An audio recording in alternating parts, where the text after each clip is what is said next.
భక్తి సోపానం YouTube channel స్వాగతం. ఆ ప్రతి వీడియోని మీరంతా ఆదరిస్తూ వస్తున్నారు.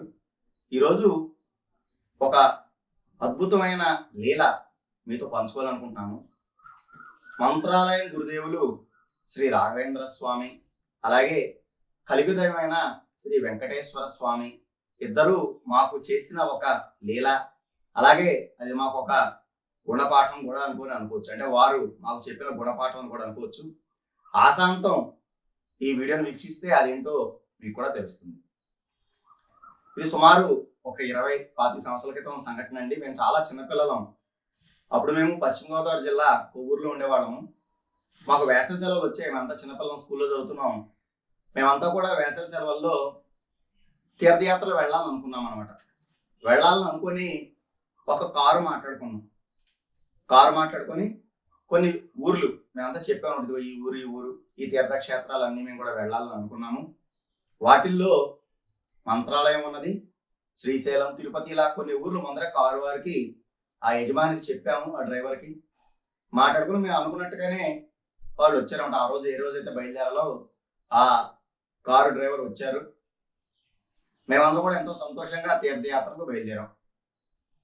అలాగా కొన్ని ఊర్లు దర్శించుకొని మేము మంత్రాలయం చేరాం.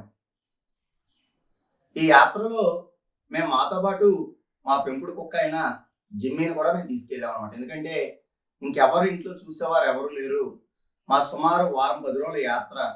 దానికి ఆహారం ఉండదు. ఇంట్లో వదిలేస్తే ఆహారం పెట్టేవాళ్ళు ఎవరు ఉండరు. మీకు తెలుసు, పెంపుడు జంతువులు అంటే, పెంపుడు కుక్క అంటే ప్రతి ఒక్కరికి ఎంతో అనుబంధం ఉంటుంది. వదిలి అవి ఉండలేవు, మనం ఉండలేము అనమాట. అందుకని నేను మాతో పాటు కూడా యాత్రకి మా జిమ్మీని కూడా తీసుకెళ్ళాము. మేము ఎప్పుడైనా దర్శనానికి వెళ్ళేటప్పుడు మేము తీసుకున్న రూమ్లోనే దాన్ని ఉంచేసి కట్టేసి ఆహారం పెట్టి మేము వెళ్తూ వస్తుండేవాళ్ళము. అలాగే మంత్రాలయం కూడా చేరాము. మంత్రాలయం కూడా మేము విడిగా కాటేజ్ లాంటివి తీసుకున్నాము. మంత్రాలయంలో మేము రాఘవేంద్ర స్వామి వారి దర్శనానికి వెళ్ళాము. అక్కడ మాకు తెలిసిన దూరపు చుట్టాలు ఆ మంత్రాలయ పీఠంలో, అక్కడ ఏదైతే ఉందో మంత్రాలయంలో, అక్కడ మాకు తెలిసిన వాళ్ళు ఆఫీసులో పనిచేస్తున్నారనమాట. మేము కొంతసేపు దర్శనం అయిపోయిన తర్వాత వాళ్ళ ఇంటికి వెళ్ళి వాళ్ళని కూడా పలకరించాము. పలకరించిన తర్వాత మమ్మల్ని చూసరికి వాళ్ళు కూడా ఎంతో ఆనందించి సంతోషించి రాఘవేంద్ర స్వామి వారి ప్రసాదాన్ని పెద్ద పొట్లంలో మాకు ఇచ్చారు. అది పరమాన్నం లాంటిది, స్వీట్ అనమాట బాగా. అది ఆ ప్రసాదాన్ని మాకు ఇచ్చారనమాట. తినండి, మీరు అందరూ కూడా తీసుకోండి. మేము అంతకుముందే వెళ్ళి అక్కడ జరిగే ఆ నారాయణ సేవ అంటే అన్నప్రసాదాన్ని మేము స్వీకరించాం. అందరం కడుపుండా తిన్నామన్నమాట. అయినా ప్రసాదం ఇది ఇచ్చింది ప్రసాదం. అందుకని మేము దాన్ని ఒక్కొక్కరు కుటుంబ సభ్యులందరూ కూడా దాన్ని పంచుకున్నాము. ఇంకా తిన్నా కూడా ఎంతో మిగిలిపోయింది. మేము మళ్ళీ తిన్నామని పక్కన పెట్టాము. పక్కన పెడితే మళ్ళీ సాయంత్రం ఒకసారి తిందామని పరిశీలించేసరికి అది కొంచెం స్మెల్ మారింది. అలాగే మాకు కూడా ఈ రకరకాల ప్రాంతాలకు వెళ్ళడం వల్ల నీళ్లు అని ఇప్పట్లాగా అంత మినరల్ వాటర్లు కూడా లేవండి. కొంచెం నీళ్ళ తేడా కూడా వచ్చింది. మాకు కొంచెం కడుపు ఇబ్బంది కూడా పెడుతుంది అనమాట. ఇంకా మాకు ఏం చేయాలో తోచలేదు. ఎందుకంటే కొంచెం మాకు స్టమక్ అప్సెట్ అయినట్టు అనిపించింది అక్కడ. ఇంకా చాలా ప్రసాదం మిగిలిపోయింది. మేము ఏం చేయాలో తెలియక, పైగా కొంచెం స్మెల్ కూడా వస్తుంది.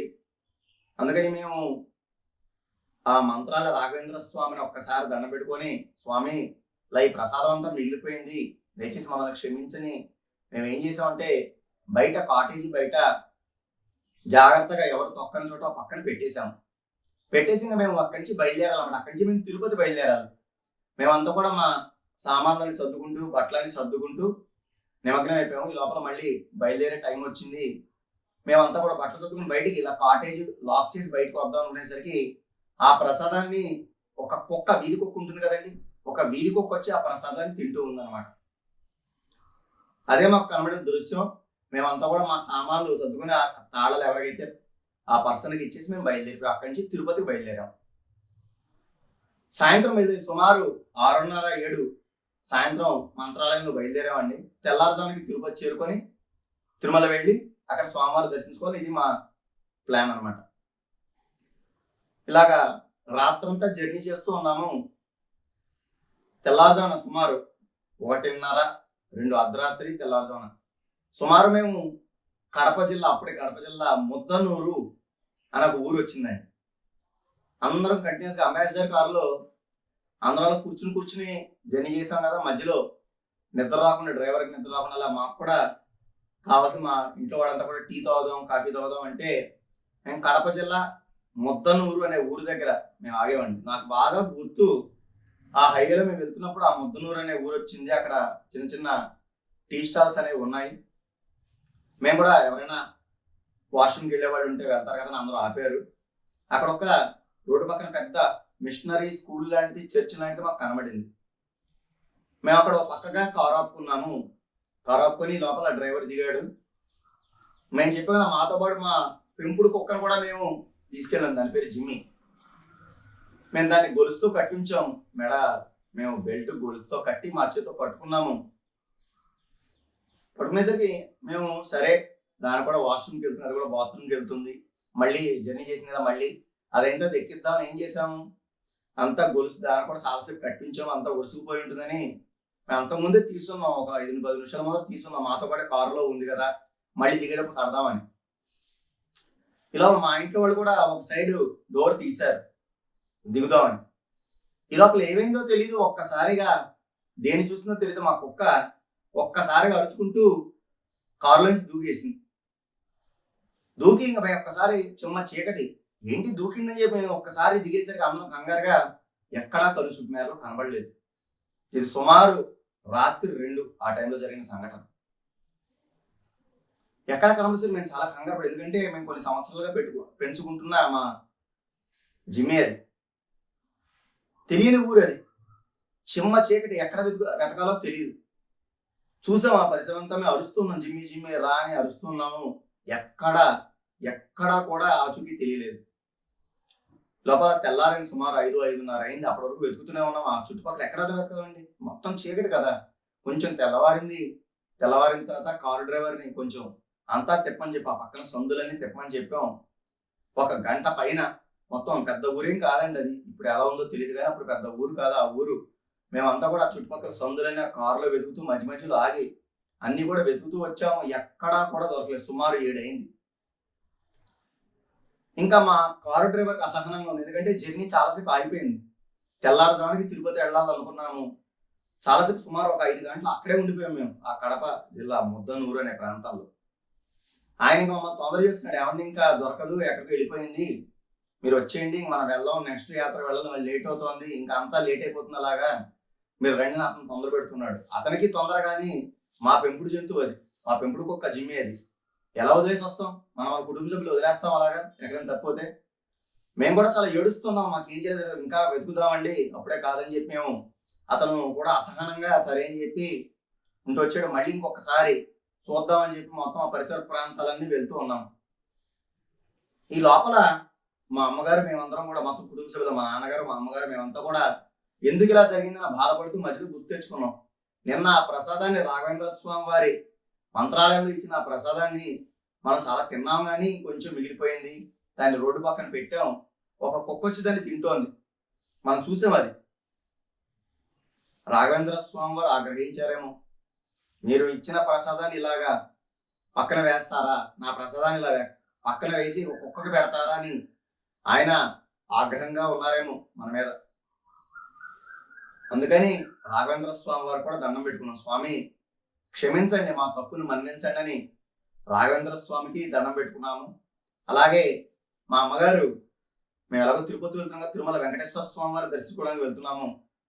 అందుకని మా అమ్మగారు వెంకటేశ్వర స్వామి వారు కూడా దండం పెట్టుకున్నారు, స్వామి మా ఇలా తప్పు జరిగింది, క్షమించండి, ఇలాగ మా కుక్క మళ్ళీ మాకు దొరికితే గనక మీకు హుండీలో, అక్కడ మీకు చూస్తుంటారు అక్కడ బయట అలాగ వెండివి అచ్చులు లాంటివి ఉంటాయండి, అచ్చులు ఉంటాయి. అవి చాలా మంది మొక్కులు ఉన్నవారు అవి తీసుకెళ్లి హుండీలో వేస్తుంటారు దక్షిణతో పాటు.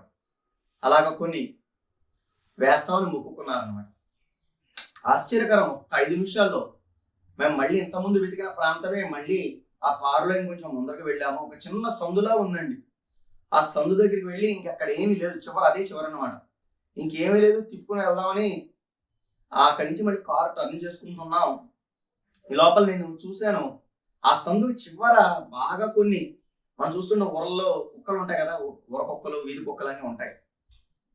ఒక సుమారు ఒక 5-6 కుక్కలు, ఆ ఊర కుక్కలు ఒకటి ఉన్నాయన్నమాట. అక్కడి నుంచి చూసాను నేను, వాటిలో మా కుక్క లేదు, మా జిమ్మీ లేదు. కానీ నేను ఈ కారు తిప్పుకునేలో ఒకసారి దిగి చూద్దాం నేను దిగాను. మాకు అక్కడైతే ఏం కనబట్ల. కానీ రోడ్డు పక్కన పాత ఇల్లు లాంటిది ఏదో ఉంది అక్కడ. అంటే అవేమో వీధిలో ఉన్నాయి, వీధిలో అలా కనబడుతూ ఉన్నాయి. ఒక చిన్న ఇల్లు లాంటిది అక్కడ ఏదో ఉందన్నమాట.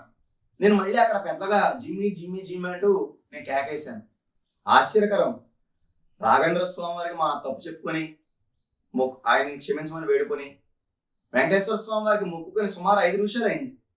అప్పటి వరకు ఎంత వెతికినా కనబడింది మా జిమ్మి.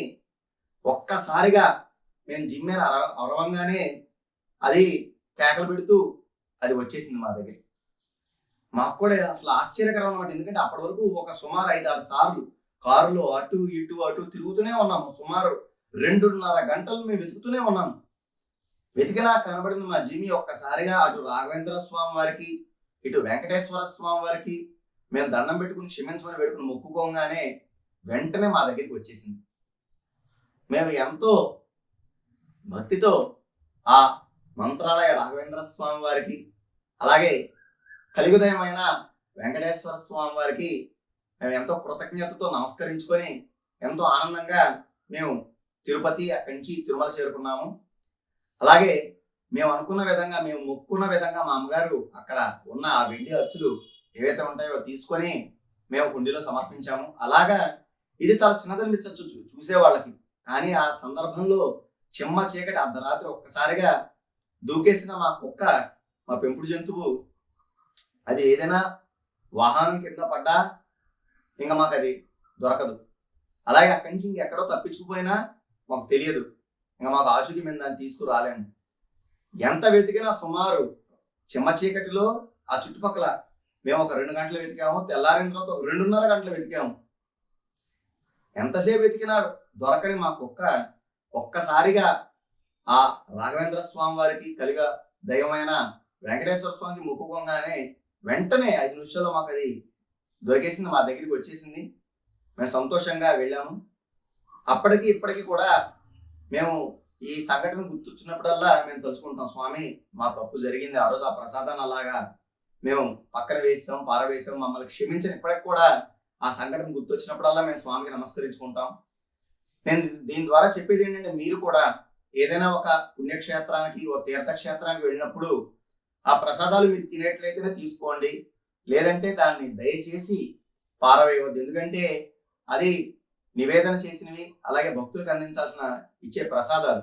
దాన్ని మనం స్వీకరించాలి, లేదా మన బంధువులకి, మిత్రులకి ఇవ్వాలి. కానీ దయచేసి ఎవరు కూడా ఆ ప్రసాదాలని పారవేయొద్దు. మీరు కూడా ఇదొక్కటి గుర్తుపెట్టుకోమని నేను మనస్ఫూర్తిగా వేడుకుంటున్నాను. ధన్యవాదాలు. అందరూ మా ఛానల్ని లైక్ చేయండి, షేర్ చేయండి, అలాగే తప్పకుండా బెల్ ఐకాన్ నొక్కి సబ్స్క్రైబ్ చేయండి. నమస్కారం.